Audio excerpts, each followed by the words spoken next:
yarim kechasi begona nomerdan menga SMS keldi. Salom, yaxshi yetib oldingizmi dedi. Ishi dedi, ana qiz chiqiladi. Rahmat, o'zingiz qalaysiz? Desam, zo'r dedi. Qattasiz? Desam, ishxonada dedi. Qatta ishlaysiz? Desam, lavashxonam bor dedi. Ismingiz nima? Desam, Akmal dedi. Bilsam, men bergan 100 ming so'mga ana iplos kirib lavash olganda, lavashchi bola qizga yozyapman deb menga yozyapti aka. O'sha payt aytkim keldi, aka kechirasiz, men o'g'il bolaman, bu tushunmovchilik degim keldi. Lekin nimaga u birovni singlisiga SMS yozyapti? Ya, o sizning singlingiz bo'lishi mumkin aka. Bunaqalarni jazolash kerak dedi. Jazolash kerakmi? Jazolayman dedim-da, Akmal aka, kunduzi bergan lavashingiz biram shirin ekan dedim.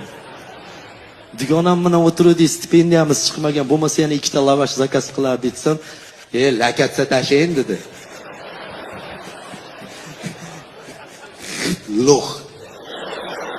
Lakatsani bitta otsam, ikkita lavash yonida gul buketlari bilan keldi-da. Kola fantalari bilan keldi-da. Dugonam Bahodir bilan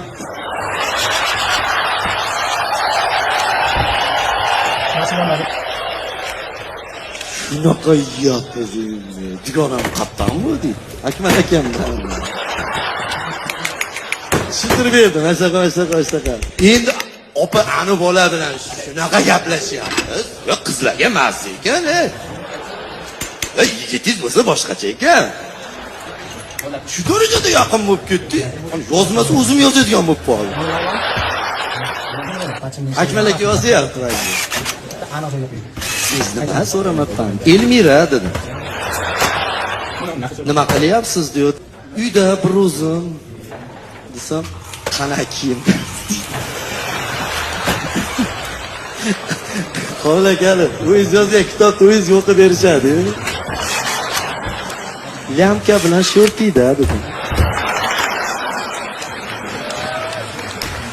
Keyingisini bildilaringiz-a? Yoningizda o'tmasam nima qilardingiz? Iflos dedim.